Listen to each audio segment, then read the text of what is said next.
ওয়া ইন্না মিনহা লামা ইয়াহবিতু মিন খাশিয়াতিল্লাহ, কিছু পাথর আছে এমন যে পাথর আল্লাহর ভয়ে উপর থেকে নিচে পড়ে যায়। পাথর আমি আল্লাহর ভয়ে কান্না করে পাথর থেকে পানি বের হয় আমার ভয়ে। বান্দা তোমাদের অন্তর থেকে কলব থেকে পানি আসতে চায় না। পাথরও শক্ত পাথর, এটা নরম হয়ে যায় আমি আল্লাহর ভয়ে। তোমাদের বান্দাদের অন্তর এত কঠিন, পাথরের চেয়ে কঠিন। আল্লাহ কয় আসাদ্দু কাসওয়া, বরং পাথরের চেয়ে আরো কঠিন। প্রথমে বলছে পাথরের মতো কঠিন, এরপরে বলে আর আসাদ্দু কাসওয়া, পাথরের চেয়ে আরো কঠিন। কিছু মানুষ আছে এমন, এত কঠিন হৃদয় যে পাথর না, পাথরের চেয়ে আরো কঠিন, এত ভয়ঙ্কর অবস্থা হয় তাদের। এই জাতীয় মানুষ দেখবেন জিন্দেগিতেও কখনো কান্না করতে দেখবেন না, আসে না? তো আল্লাহ পাক রব্বুল আলামিন নিদর্শন দেখাইলেন। এখন আসেন, বনি ইসরাইলকে আল্লাহ হুকুম করলেন, সাথে সাথে পালন করলে প্রশ্ন না করে বিষয়টা সহজ হয়ে যেত। প্রশ্ন করার কারণে বিষয়টা সহজ হয়েছে না কঠিন? সহিহ বুখারীর 6473 নম্বর হাদিসের বর্ণনা, কানা রাসূলুল্লাহ সাল্লাল্লাহু আলাইহি ওয়াসাল্লাম ইয়ানহা আন কিলা ওয়া ক্বাল, আল্লাহ নবী অনর্থক কথা বলতে নিষেধ করতেন। ওয়া কাসরাতিস সুআল, বেশি প্রশ্ন করতে আল্লাহ নবী নিষেধ করতেন। ওয়া মানইন ওয়া হাত, কৃপণতা করতে, ভিক্ষাবৃত্তি করতে আল্লাহ নবী নিষেধ করতেন। ও ইদাআতিল মাল, সম্পদ নষ্ট করতে নবী নিষেধ করতেন। ওয়া ওয়াদিল বানাত, কন্যা সন্তান জীবন্ত মাটির নিচে দাফন করতে আল্লাহ নবী নিষেধ করতেন। পাঁচটার মধ্যে একটা হলো কাসরাতিস সুআল, বেশি প্রশ্ন করা নিষেধ। কিছু কিছু ক্ষেত্রে প্রশ্ন যত করবেন বিষয়টা আরো কঠিন হয়ে যায়। সাহাবাদেরকে আল্লাহ নবী বললেন, ইন্নাল্লাহ, আল্লাহ পাক রব্বুল আলামিন ফরদ আলাইকুমুল হাজ্জা, তোমাদের উপর হজ ফরজ করে দিয়েছেন। এক সাহাবী দাঁড়িয়ে বললেন, ইয়া রাসূলুল্লাহ, আফি কুল্লি আমিন, প্রত্যেক বছর হজ করব নাকি? ফাসাকাতা, আল্লাহ নবী চুপ রইলেন। ওই ব্যক্তি আবার বললেন, ইয়া রাসূলুল্লাহ, আফি কুল্লি আমিন, আমরা কি প্রত্যেক বছর হজ করব? আল্লাহ নবী আবার চুপ রইলেন। আবার দাঁড়িয়ে বললেন, ইয়া রাসূলুল্লাহ, প্রত্যেক বছর আমরা হজ করব কিনা? আল্লাহ নবী আবার চুপ রইলেন। তিনবার প্রশ্ন করার পর নবী বললেন, লাউ কুলতু না'আম লাওয়াজাবাত, আমি যদি একবার বলতাম হ্যাঁ প্রত্যেক বছর হজ করা লাগবে, তাহলে সামর্থ্যবান যারা প্রত্যেক বছর তাদের উপর হজ অবধারিত হয়ে যেত। নবীজি বলেন, খুযু মা তারাকতুকুম, যতটুকু আমি বলি এতটুকু গ্রহণ করবা, বেশি প্রশ্ন করবা না। ফাইন্নামা হালাকা মান কানা ক্বাবলাকুম বিকাসরাতিস সুআল, তোমাদের পূর্ববর্তী জাতি বেশি প্রশ্ন করার কারণে ধ্বংস হয়ে গেছে। বলেন নাউজুবিল্লাহ।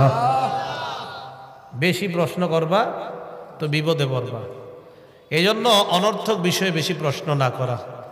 তাহলে বনি ইসরাইল বলেন তো, এই গাভীর বিষয়ে প্রশ্ন বেশি করার কারণে বিষয়টা কি সহজ হচ্ছে না কঠিন হয়ে গেছে? দ্বিতীয় বিষয়, মুসা নবীর জাতি, মুসা নবীর কথা মানার ক্ষেত্রে এতগুলা প্রশ্ন করলেন। মুসা আলাইহিস সালাতু ওয়াস সালামের জাতিকে আল্লাহ পাক রব্বুল আলামিন হুকুম করলেন, মুসা নবীকে আর মুসা নবীর জাতিকে কি হুকুম করলেন? একটা সম্প্রদায় আছে আমালিকা সম্প্রদায়। বলেন কি সম্প্রদায়? আমালিকা। আল্লাহ পাক রব্বুল আলামিন বলেন, ওয়া ইয কুলনা দুখুলু হাযিহিল ক্বরিয়াতা ফাকুলু মিনহা হাইসু শি'তুম রাগাদা ওয়াদখুলুল বাবা সুজ্জাদা ওয়া কুলু হিত্তাতুন নাগফির লাকুম খাতায়াকুম ওয়া সানাজিদুল মুহসিনিন। ওই সময়কে স্মরণ করেন, আমি যখন বললাম উদখুলু হাযিহিল ক্বরিয়া, এই এলাকায় তোমরা প্রবেশ করো। কোন এলাকায়? যে এলাকাকে বলা হয় আমালিকা সম্প্রদায়। ওই আমালিকা সম্প্রদায়ে তোমরা যাও, যাওয়ার পর তাদের সাথে জিহাদ করবা। জিহাদ করার পর আমি আল্লাহ তোমাদেরকে বিজয় দান করব। মুসা নবী বনি ইসরাইল সম্প্রদায়কে নিয়ে রওনা করলেন। তারা আগে কি করলেন? 12 জন মানুষকে পাঠাইলেন আমালিকা সম্প্রদায়কে দেখে আসার জন্য। 12 জন মানুষকে পাঠাইলেন। ওই 12 জন যাওয়ার পর তথ্যবিত্ত তালাশ করে, যাওয়ার পর ওই 12 জনকে আমালিকা সম্প্রদায়ের মানুষরা অ্যারেস্ট করছে। কয়জন রে? আগে একটু তথ্য নিয়ে আসবে, এরা দেখতে কেমন, এদের সাথে জিহাদ করা যাবে কিনা। অ্যারেস্ট করার পর বাদশার কাছে নিয়ে যায়। বাদশা চিন্তা করলো কি করা যায়, তাদের 12 জনকে হত্যা করব নাকি ছেড়ে দিব। বাদশাহ সিদ্ধান্ত নিয়ে নিল 12 জনকে ছেড়ে দাও, তারা যেন গিয়ে বনি ইসরাইল সম্প্রদায়কে জানায়া দেয় এদের সাথে যুদ্ধ করতে যাও না, গেলে বিপদে পড়বা, এটা যেন গিয়া বলে। বিশাল বড় বড় পাহাড়ের মতো এক একজন দেখতে, বিশাল বড় বড় পালোয়ান, এরকম এক এক অবস্থা। 12 জনরে আপনার একজনের কাছে কোনো ব্যাপার না, ওই আমালেকা সম্প্রদায়ের একজনের কাছে 2 জনের কাছে 12 জন কোনো ব্যাপার না, এরকম এক এক শক্তিশালী এক একজন। 12 জন এলাকায়। এই 12 জনের মধ্যে একজনের নাম ছিল ইউশা। কি ছিল? উনি আর আরেকজন, এই 2 জন ছাড়া বাকি রইল আরো 10 জন।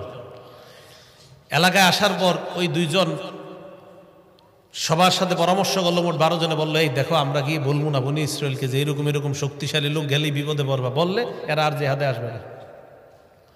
তো 12 জন আসার পর 2 জন চুপ রইল, বাকি 10 জন গিয়ে কি করলো, এরা আস্তে আস্তে জনগণে বইলা দিছে, এই শোনো ঘটনা খারাপ, ভুলে ওই দিকে যাও না, যাইবা বিপদে পড়বা।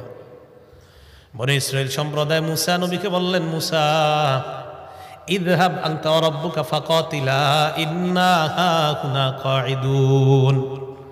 মুসা তুমি আর তোমার রব যাও জিহাদ করো, আমরা যাব না, আমরা এখানেই বসে থাকবো, তুমি আর তোমার রব গিয়ে জিহাদ করো। নাউজুবিল্লাহ, তুমি আর তোমার রব গিয়ে জিহাদ করো, এই কথা বলছ, কত বড় ভয়ঙ্কর কথা। তুমি আর তোমার রব গিয়ে জিহাদ করো। এবার দেখেন মুসা নবীর সম্প্রদায় মুসা নবীকে বললেন, তুমি আর তোমার রব গিয়ে জিহাদ করো। আমাদের নবী বদর যুদ্ধে যখন রওনা করলেন, যুদ্ধে রওনা করার সময় নবীজি সাল্লাল্লাহু আলাইহি ওয়াসাল্লাম একের পর এক ভাষণ দিতেছিলেন। মুহাজির সাহাবী যারা একের পর এক দাঁড়িয়ে বলি, ইয়া রাসূলুল্লাহ কোনো সমস্যা নাই চলেন। বারবার আল্লাহ রসুল কয়, মানে নবীজি একের পর এক ভাষণ বাড়াইতেছিলেন। নবীর টার্গেট হলো আনসারি সাহাবীদের মধ্যে কেউ দাঁড়ায় না কেন, আনসারি সাহাবাদের মধ্যে কেউ দাঁড়ায় না কেন, এটা ছিল নবীজির টার্গেট। শুধু মুহাজির যারা, এদের মধ্য থেকে এক একজন ভাষণ দিতেছে। তো নবীজি বারবার ভাষণ বাড়ায় কেন, যে আনসারদের মধ্যে কেউ কিছু দাঁড়ায় বলুক, এটা হলো নবীজির টার্গেট। হঠাৎ আনসারদের মধ্যে এক সাহাবী দাঁড়িয়ে যায়, দাঁড়ানোর পর বললেন, ইয়া রাসূলুল্লাহ চিন্তার কোনো কারণ নাই, বদর প্রান্তরে আপনি রওনা করেন, মুসা নবীর জাতি মুসা নবীকে যেমন বলছে আপনি আর আপনার রব গিয়ে লড়াই করেন, আমরা এখানে বসে থাকবো। ইয়া রাসূলুল্লাহ আমাদের কথা আপনি শুনেন, আমরা আপনাকে এমন কথা বলবো না যে আপনি আর আপনার রব গিয়ে লড়াই করেন, এমন কথা বলবো না, আমরা আপনার ডানে বামে সামনে পিছনে থাকবো। ইন্না মাআকুমা মুকাতিলুন। ইয়া রাসূলুল্লাহ আপনি লড়াইয়ে নেমে যান, বদর প্রান্তরে রওনা করেন, আমরা আপনার সামনে পিছনে ডানে বামে থেকে আপনার সাথে সরাসরি লড়াইয়ে অংশগ্রহণ করব। আমরা লড়াইয়ের ময়দান থেকে ভাগবো না, বনি ইসরাইলের মতো বলবো না তুমি আর তোমার রব যাও। তো বনি ইসরাইলকে যে এলাকার মধ্যে ঢুকতে বলছে আর কি আল্লাহ তাআলা, এক পর্যায়ে তারা এলাকায় ঢুকবে, ঢুকার সময় আল্লাহ বলে দিলেন, তোমরা ওই এলাকায় যাও, যাওয়ার পর ফাকুলু মিনহা হাইসু শি'তুম রাগাদা, প্রচুর পরিমাণে তোমরা খাও, তোমাদের যেইভাবে মন চায় তোমরা খাইবা, খেতে পারবা। ওই এলাকায় যাওয়ার পর প্রচুর ধন সম্পদ তোমরা পাইবা, ওই ধন সম্পত্তি তোমরা ভোগ করতে পারবা। 1 নাম্বার হুকুম। 2 নাম্বার ওয়াদখুলুল বাবা সুজ্জাদা, ওই এলাকায় ঢুকার সময় সিজদা অবস্থায় ঢুকবা।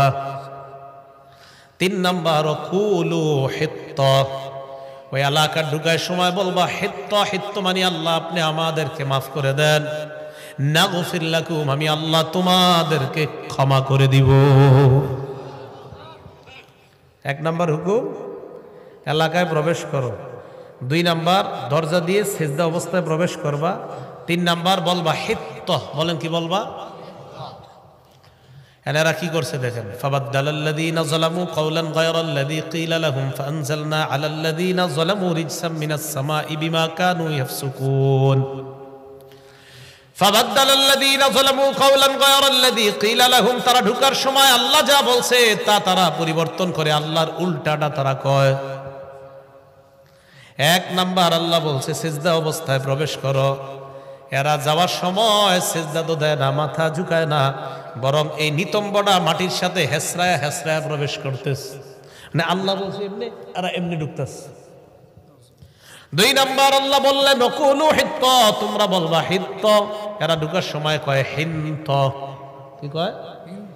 আল্লাহ বলছে হিত্ত,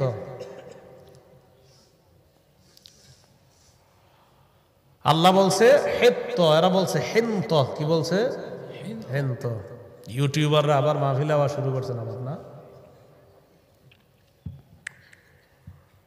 হিত্ত আর হলো হিন্ত। আল্লাহ বলছে হিত্ত বলো, তারা ঢুকার সময় কয় হিন্ত। হিত্ত মানি মাফ করার, হিন্ত মানি গমের দানা। হিন্ত মানি, হিত্ত মানি ক্ষমা করেন, আর হিন্ত মানি গমের দানা। আল্লাহ কয় ঢুকার সময় বলবা হিত্ত, আমাদেরকে ক্ষমা করে দেন। এরা ঢুকার সময় কয় হিন্ত, গমের দানা, গমের দানা। ফানজালনা আলাল্লাযীনা যালামু রিজসা, আমি আল্লাহ তাদের উপর আযাব নাজিল করলাম আসমান থেকে। বলেন নাউযুবিল্লাহ। আয়াত দ্বারা কি বোঝা যায়? আল্লাহ বলে একটা যদি করেন উল্টাটা বিপদ আছে না নাই? এটা গেল এদেরকে বলার পরে তো এই জায়গায়ও সীমা লঙ্ঘন করলো। নবীজির যুগের ইহুদি যারা, কোন যুগের? নবীজির যুগের ইহুদি যারা, তাদেরকে আল্লাহ বলেন, তাদের ব্যাপারে আল্লাহ ইমানদারদেরকে বলে আফাতাতমাউনা আইয়ুমিনু লাকুম ওয়াকাদ কানা ফারীকুম মিনহুম ইয়াসমাউনা কালামাল্লাহ সুম্মা ইউহাররিফুনাহু মিন বা'দি মা আকালুহু ওয়া হুম ইয়ালামুন। ইমানদারদেরকে ডাক দিয়ে আল্লাহ বলে, ইমানদার তোমরা কি মনে করো তোমাদের কথা ইহুদিরা বিশ্বাস করবে? মনটা কি তোমরা মনে করো? খুব ভালোভাবে বুঝেন এই জায়গাটা। ওয়াকাদ কানা ফারীকুম মিনহুম ইয়াসমাউনা কালামাল্লাহ, অথচ তাদের বাপ দাদারা আল্লাহর কালাম নিজের কানে শুইনা সুম্মা ইউহাররিফুনাহু মিন বা'দি মা আকালু, বুঝে শুনে আল্লাহর কালামকে পরিবর্তন করে দিয়েছে। বলেন নাউযুবিল্লাহ। ওয়া হুম ইয়ালামুন, তারা ব্যাপারটা জানতো। এরা যে আল্লাহর কালাম পরিবর্তন করে দিয়েছে এই ব্যাপারটা তারা জানতো। খুব ভালো করে বুঝেন। ইমানদারদেরকে আল্লাহ বলেন, ইমানদার তোমরা কি মনে করো ইহুদিরা তোমাদের কথা বিশ্বাস করবে? আরে তাদের মধ্যে এক দল আমি আল্লাহর কথা শুই নাই, বিশ্বাস করে নাই, আর তুঙ্গ কথা। ঘটনাটা কি? একটু কান অন্যদিকে নেবেন না, না কিন্তু এক একটা আয়াতের যে প্রেক্ষাপটটা একদম বুঝবেন না। বনি ইসরায়েলের 70 জনকে মুসা নবী নির্বাচন করলেন। কেন নির্বাচন করলেন? মুসা আলাইহিস সালাতু ওয়াস সালামের জাতি বনি ইসরাইল সম্প্রদায় কয়, মুসা ফেরাউনের কবল থেকে আল্লাহ আমাদেরকে হেফাজত করলেন, এবার আমরা বিধান মানার জন্য একটা কিতাবের প্রয়োজন, তুমি আল্লাহর কাছ থেকে একটা কিতাব নিয়ে আসো। মুসা নবী আল্লাহর কাছে গেলেন, যাওয়ার পর আল্লাহ পাক রব্বুল আলামিন মুসা নবীকে কিতাব দিলেন, তাওরাত নামক কিতাব। এই কিতাব নিয়ে মুসা নবী আসছেন, আসার পর তাদের সামনে যখন কিতাব পেশ করলেন, মুসা নবীর জাতি কয়, তুমি আমাদের সামনে কিতাব আনছো ভালো কথা, তুমি যে আল্লাহর পক্ষ থেকে আনছো এটার কোনো প্রমাণ আসেনি? এটার কোনো? মুসা নবী এবার 70 জন মানুষকে নির্বাচন করলেন। ইখতারা মুসা কওমাহু 70 রাজুলান লিমিকাতিনা, 70 জনকে নির্বাচন করে মুসা নবী তাদেরকে নিয়ে গেলেন পাহাড়ে, আল্লাহর সাথে কথা বলবে মুসা। তুর পাহাড়ে নিয়ে যায়, নেওয়ার পর মুসা নবী আল্লাহর সাথে কথা বলা শুরু করলেন। কি অবিশ্বাস্য, দেখ কি আশ্চর্য ব্যাপার দেখেন। যে 70 জনকে নিয়ে গেলেন, ওই 70 জন তারা নিজের কানে আল্লাহর কথা শুনতে পায়। এবার দেখেন কি হয়। মুসা নবী 70 জনের কাছে আসলেন, আসার পর কয়, আল্লাহর কথা শুনছনি? কয় মুসা আল্লাহর কথা তো শুনলাম, লান নুমিনা লাকা হাত্তা নারাল্লাহ জাহরা, সরাসরি যদি আল্লাহরে না দেখি বিশ্বাস করি না। কথা কিন্তু শুনছি, এখনকার সরাসরি না দেখলে বিশ্বাস করবে। ফাআখাযাতকুমুস সাইকা, আল্লাহ বলেন ভয়ঙ্কর চিৎকার তোমাদেরকে পাকড়াও করলো। কাদেরকে? ওই মুসা নবীর যুগের ওই 70 জনকে। ভয়ঙ্কর একটা আওয়াজ আসছে, আসার পর তারা ধ্বংস হয়ে যায়। তো একটু বুঝেন, আল্লাহর কালাম শুনছে, শোনার পর কয় আল্লাহরে না দেখে বিশ্বাস করি না। এবার যখন এই 70 জনের উপর গজব আসছে, তারা যখন মারা যায়, মুসা নবী চিন্তায় পড়ে গেলেন আর বললেন, আল্লাহ, বনি ইসরাইল সম্প্রদায়, এদের কাছে যখন আমি যাওয়ার পর যদি এরা দেখে 70 জন নাই, এরা বলবে আমি এদেরকে কৌশলে ফুসলিয়ে টুসলিয়ে কোথাও নিয়ে মারছি। আমি দেখছেন নি মুসা নবীর কি টেনশন এদের জন্য। আল্লাহ এরা বলবে তুমি মনে করে মেরে ফেলছ। আল্লাহ পাক রব্বুল আলামিন বলেন, সুম্মা বাসনাকুম মিন বাদি মাউতিকুম, এই তোমরে মরণের পর আমি আল্লাহ আবার জিন্দা করলাম। ওইটা মেরে লেছে না, আবার জিন্দা করে দিস। সুবহানাল্লাহ। কেন? ওই যে মুসা নবী বলছে আল্লাহ আমি যদি গিয়ে বলি 70 জন মারা গেছে, এরা বললো তুমি মারছো। মুসা নবীর এই কথা শুনে আল্লাহ কি করলেন? সুম্মা বাসনাকুম মিন বাদি মাউতিকুম, মরণের পর আমি আল্লাহ আবার জিন্দা করলাম। তাহলে এখান থেকে একটা শিক্ষা, যে আল্লাহ দুনিয়াতেই মৃত্যু দিয়ে আবার জিন্দা করে দেখাইতে পারেন, এই আল্লাহর কাছে আখেরাতে আমাদেরকে জীবিত করা কোনো ব্যাপার না। আচ্ছা, এবার বুঝে আসছে যে এই 70 জন যে কথা শুনছে। এখন দেখেন কি হচ্ছে। মুসা নবী তাদেরকে বললেন তোমরা এলাকায় যাইবা, দেখেন কি কয়, যাওয়ার পর বলবা আল্লাহ এই এই হুকুমগুলা করছে আর এই এই নিষেধগুলা করছে। দেখেন, আল্লাহ তোমাদেরকে এই হুকুম করছে আর এই এই নিষেধ করছে, এইগুলা গিয়ে তোমরা বলবা।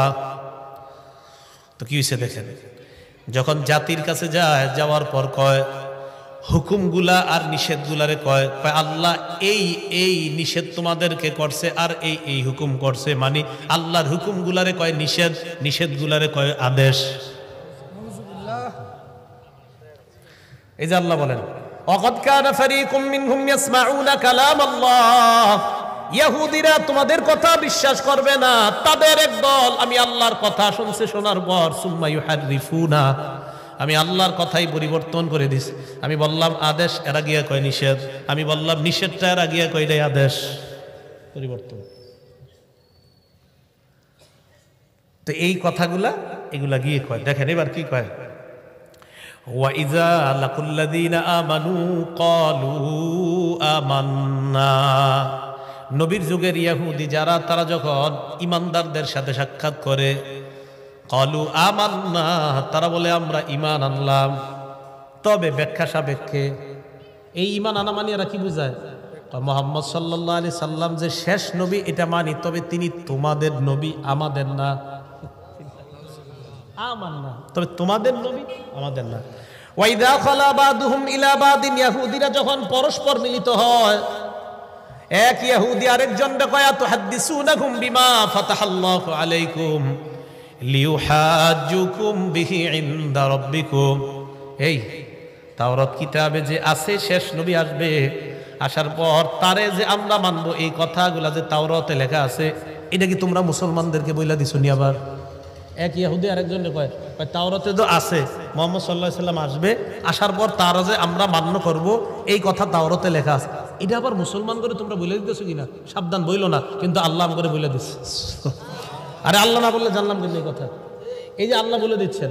এরা এক ইহুদি আরেকজনকে কয় আতুহাদ্দিসুনাকুম বিমা ফাতাহাল্লাহু আলাইকুম, আল্লাহ তাওরাতের মধ্যে যা তোমাদের কাছে প্রকাশ করে দিয়েছেন, এটা কি আবার মুসলমানদেরকে বলে দাও কিনা? তা আল্লাহ আমাদেরকে এগুলা বলে দিছে।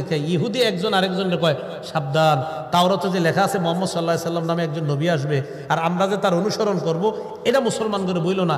যদি বলো মুসলমানরা কিয়ামতের ময়দানে আল্লাহর কাছে আমাদের কিতাব থেকেই প্রমাণ দিয়ে বলবে আল্লাহ এদের কিতাবে লেখা থাকার পরেও এরা কেন মুহাম্মদ সাল্লাল্লাহু আলাইহি সাল্লামকে মানে নাই, তাই সাবধান, মুসলমান করে এটি বলতে যাও না। আল্লাহ কয় তোমরা না বললে কি হবে, আমি আল্লাহ কোরআনের মাধ্যমে সারা দুনিয়ার মুসলমানদেরকে জানাই দিলাম। এখন এই যে আপনাদের বিভিন্ন আয়াতের প্রেক্ষাপটগুলা বললাম, কি বোঝা গেল? এদেরকে যা বলে উল্টা। মুসা আলাইহিস সালাতু ওয়াস সালাম বললেন চলো লড়াই করি, কয় তুমি আর তোমার রব যাও। বললেন গাবি জবাই করো, কয় গাবিটা দেখতে কেমন? মুসা আলাইহিস সালাতু ওয়াস সালাম এদেরকে বললেন তোমরা আল্লাহর কথা শোনো নাই, কয় শুনছি, না দেখলে বিশ্বাস করি না। আবার আল্লাহ একদলকে বললেন, আমি যা বললাম, মুসা নবী বলছে আল্লাহ যা যা হুকুম করছে এলাকায় গিয়ে বলবা এগুলো আল্লাহর আদেশ, এগুলো আল্লাহ নিষেধ। গিয়ে বলল আদেশগুলা নিষেধ, নিষেধগুলারে বলল আদেশ, পুরা পরিবর্তন করে দিল। এখন আল্লাহ বলে আওয়ালা ইয়ালামুনা আন্নাল্লাহা ইয়ালামু মা ইউসিররুনা ওয়া মা ইউলিনুন, এরা কি জানে না তারা যা গোপন করে আর যা প্রকাশ করে আমি আল্লাহ সব জানি। সুবহানাল্লাহ। এবার কি করে দেখেন, ওয়ামিনহুম উম্মিয়ুনা লা ইয়ালামুনাল কিতাবা ইল্লা আমানিয়া ওয়া ইনহুম ইল্লা ইয়াজুন্নুন। ইহুদিদের মাঝে একদল আছে যারা মূর্খ, তারা কি এরা কিতাবের কিছুই জানে না, ইল্লা আমানিয়া, কিছু আশা ছাড়া। কি জানে? খালি কিছু আশা, কিছু আশার বাণী এরা জানে, এছাড়া আর কিছু জানে না। ফাওয়াইলুল লিল্লাযীনা ইয়াকতুবুনাল কিতাবা বিআইদিহিম, নিজেদের হাতে যারা কিতাব লেখে, লেখার পর বলে হাযা মিন ইনদিল্লাহ, নিজেদের হাতে কিছু কিতাব লেখে আর বিভিন্ন বিষয় লেখা হয় এটা আল্লাহর পক্ষ থেকে। লিয়াশতারু বিহি সামানান কলিলা, যেন এই লেখা দিয়ে কিছু টাকা কামাই করা যায়। জনগণরা আইসা কয় এটা আল্লাহর হুকুম, আল্লাহর আদেশ, আল্লাহর নিষেধ। ভালো করে মনে রাখবেন, আমি আপনি এই যে এই জায়গার মধ্যে বসলাম, আমাদের অনেকেই মাইকের সামনে বসে এটাও বলতে পারে এটা আল্লাহর কথা, এটা নবীর কথা। কিন্তু যদি আল্লাহ না বলে থাকে আর নবী না বলে থাকে, আপনি মিথ্যা কথা বললেন। কি বললেন? মিথ্যা কথা বললেন। এবার ইহুদিরা সর্বশেষ কি কয় দেখেন, নবীজির যুগের মুমিনদেরকে, ওয়াকালু লান তামাসসানান নারু ইল্লা আইয়ামাম মাদুদা। ইহুদিরা কয়, মুমিন তোমরা যে বলো মুহাম্মদ সাল্লাল্লাহু আলাইহি সাল্লামকে না মানলে যে জাহান্নামে যেতে হবে, হ্যাঁ আমরা জাহান্নামে যাব, তবে কিছুদিন থাকবো। কয়দিন? গনে গনে কয়েকদিন জাহান্নামে থাকবো, বাস, এর চেয়ে বেশি থাকা লাগবে না। আইয়ামাম মাদুদার এক নাম্বার ব্যাখ্যা হলো তারা ইয়াহুদিদের ব্যাখ্যা। আব্দুল্লাহ ইবনে আব্বাস কয় ইয়াহুদিদের ব্যাখ্যা হলো তারা মনে করে তারা জাহান্নামে থাকবে 7 দিন। কয়দিন? ইহুদিদের বক্তব্য হলো দুনিয়ার বয়স হবে 7000 বছর, প্রতি 1000-এ একদিন তারা জাহান্নামে জ্বলবে। 7000 বছরের মোকাবেলায় তারা 7 দিন জাহান্নামে জ্বলবে, এটাই তারা বলে ওয়াকালু লান তামাসসানান নারু ইল্লা আইয়ামাম মাদুদা। জাহান্নামের আগুন আমাদেরকে স্পর্শ করবে না, তবে করবে কিছুদিনের জন্য। এই কিছুদিনের এক নাম্বার ব্যাখ্যা হলো 7 দিন। এটা তাদের বক্তব্য। 2, ইহুদিদের বক্তব্য হলো কিছুদিন জাহান্নামে থাকবো মানে হলো 40 দিন। কয়দিন? 40 দিন থাকার পর আমরা বের হয়ে যাব, এরপর অন্য জনেরা যাবে। এই অন্যজন দ্বারা উদ্দেশ্য হলো নবীর সাহাবারা। এরা 40 দিন থাকবে জাহান্নামে, বের হয়ে যাবে, এরপর সাহাবারা ঢুকবে। এটা তাদের বক্তব্য।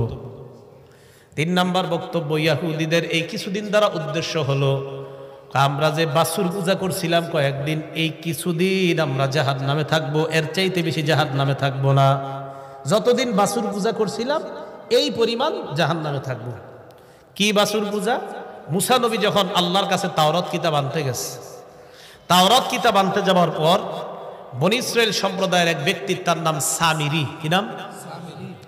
এই সামিরি কি করলো, জনগণের কাছ থেকে স্বর্ণ টর্ণ ইত্যাদি জমা কইরা একটা গাভীর বাছুর, বকরি, একটা গরুর বাছুর বানাইছে।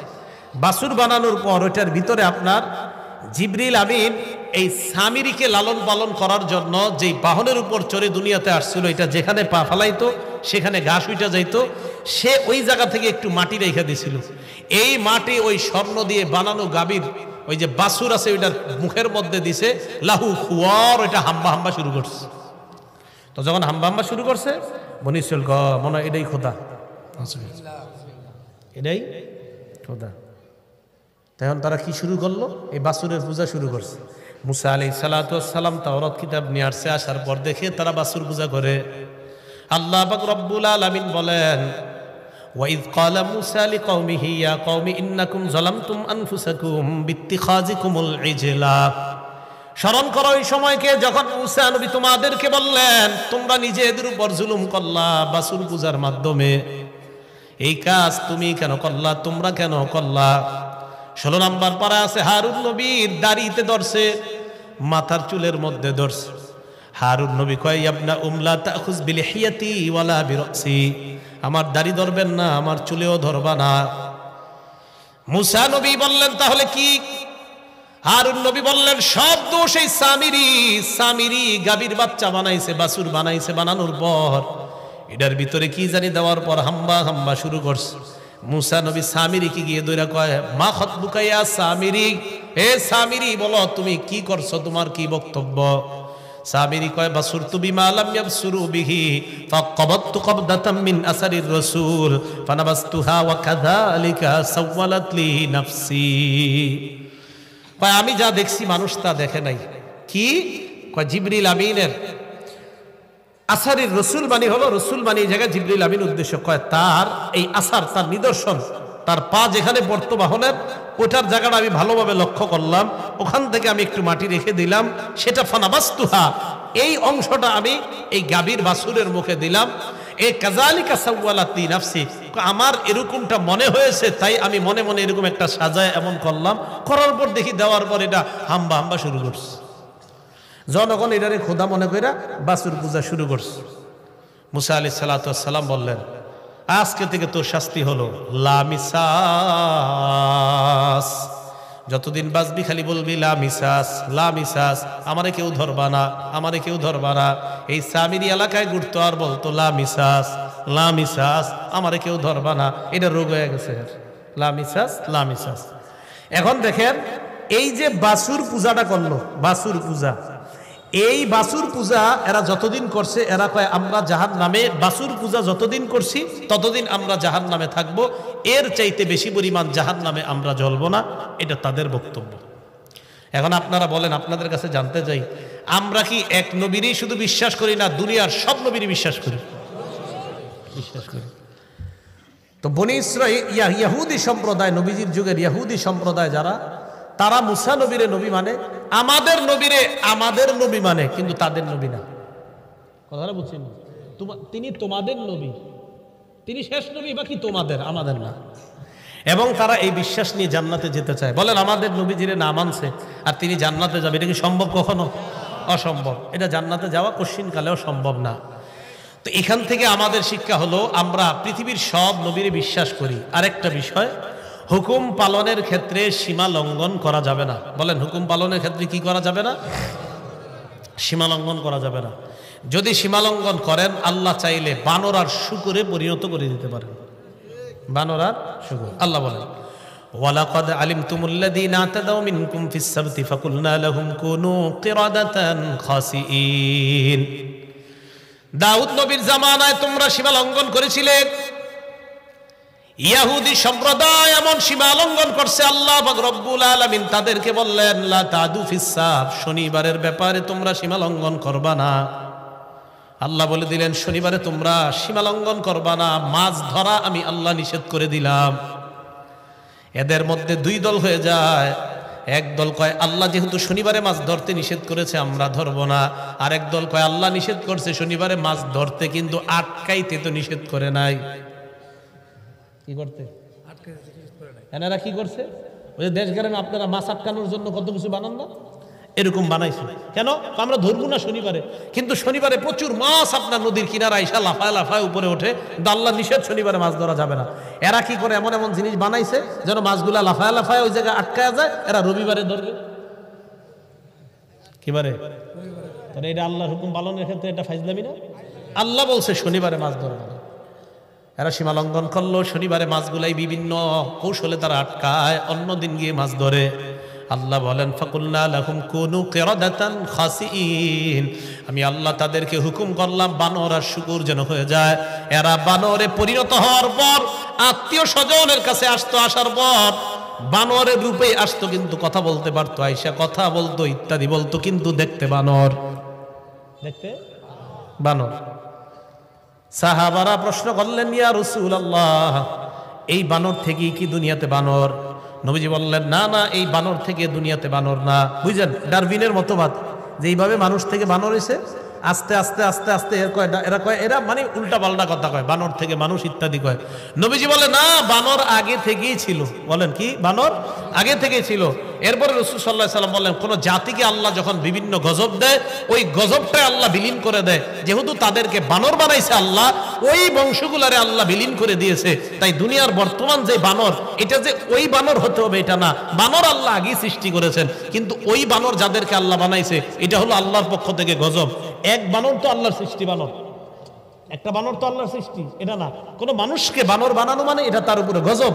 ওই গজব যাদেরকে দিয়ে আল্লাহ বানর বা শুকুর বানায়, এদেরকে আল্লাহ ধ্বংস করে দেয়, এদেরকে দুনিয়াতে রাখে না। তাহলে এর শেষে কি জানলাম? আল্লাহর হুকুম পালনের ক্ষেত্রে সীমা লঙ্ঘন করা যাবে না। আল্লাহ যেটা বলছে এটা সুন্দরভাবে মেনে নেওয়া। কি করা যাবে না বলেন তো? সীমা লঙ্ঘন করা যাবে না। যেমন রাসূল সাল্লাল্লাহু আলাইহি সাল্লাম বলছেন, ইয়া আলী লা তুতবি'ন নজরাতা আলী, একবার নজর পড়ে যাওয়ার পর দ্বিতীয়বার আর নজর দিবা না। এবার আমাদের যুবকরা এটা বুঝছে কিভাবে দেখেন, কয় হুজুর প্রথমবার যদি দীর্ঘ সময় তাকায়া থাকি হবে নি। মানে একটা নারীকে রাসূল বললেন একবার নজর পড়ে যাওয়ার পর দ্বিতীয়বার আর নজর দিবা না। এখন দেখেন সীমা লঙ্ঘন কারে কয়? কয় হুজুর একবারই যদি আধা ঘন্টা চায়া থাকি, দ্বিতীয়বার আর তাকাইলাম না, এটা সীমা লঙ্ঘন। এটা সীমা লঙ্ঘন না। হুকুম পালনে সীমা লঙ্ঘন করা যাবে না, যে বিষয়টা বুঝাইতে চাইলাম। প্রথমে দেখেন প্রশ্নের কারণে ঝামেলা বাড়লো, এরপরে আল্লাহ হুকুম দিলেন একের পরে একটা। এরা শুধু উল্টাটা করে সীমা লঙ্ঘন করতেছে, আর বারবার তাদের উপরে আযাব আসতেছে। এইগুলো আল্লাহ আমাদেরকে কেন জানাইলেন? যে আমি আল্লাহ সীমা লঙ্ঘন করার কারণে বান্দাদেরকে গজব দিতে পারি, আমি আল্লাহ এখনো আছি। তাই সাবধান, তোমরাও যতদিন দুনিয়াতে বেঁচে আছো সীমা লঙ্ঘন যদি করো, তাহলে আমি আল্লাহর গজব কিন্তু এখনো তোমাদের উপর আসতে পারে। কারণ আল্লাহ আমাদেরকে গজব দেওয়াটা এটা আল্লাহর কাছে কোনো ব্যাপার না। তাহলে সীমা লঙ্ঘন করা যাবে না।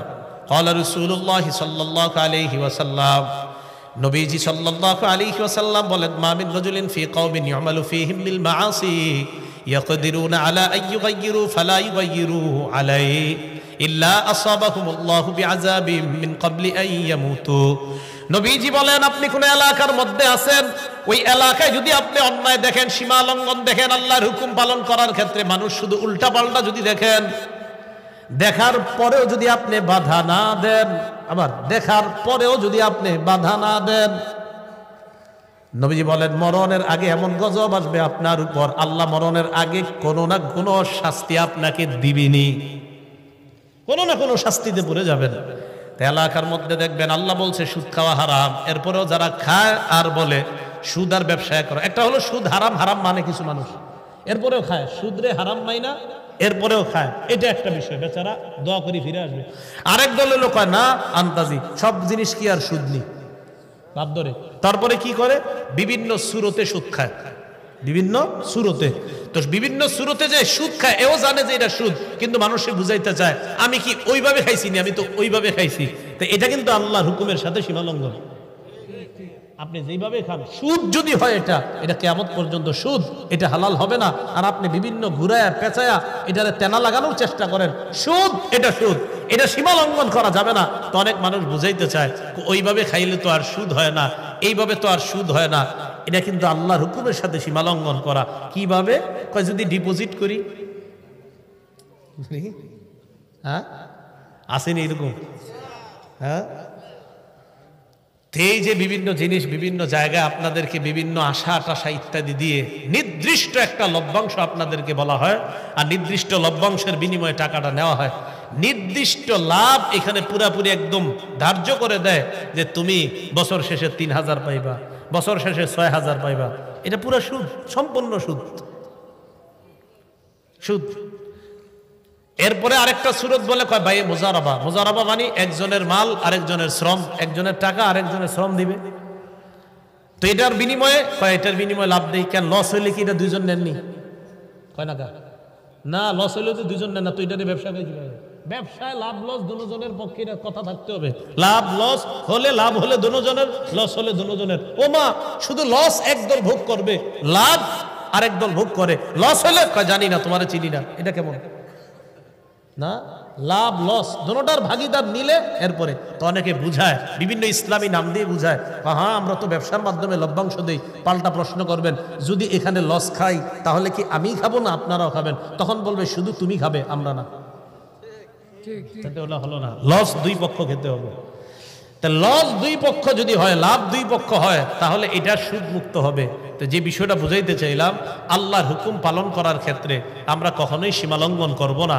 আল্লাহ পাক রব্বুল আলামিন আমাদের সকলকে যে কথাগুলা শুনলাম বললাম এর উপর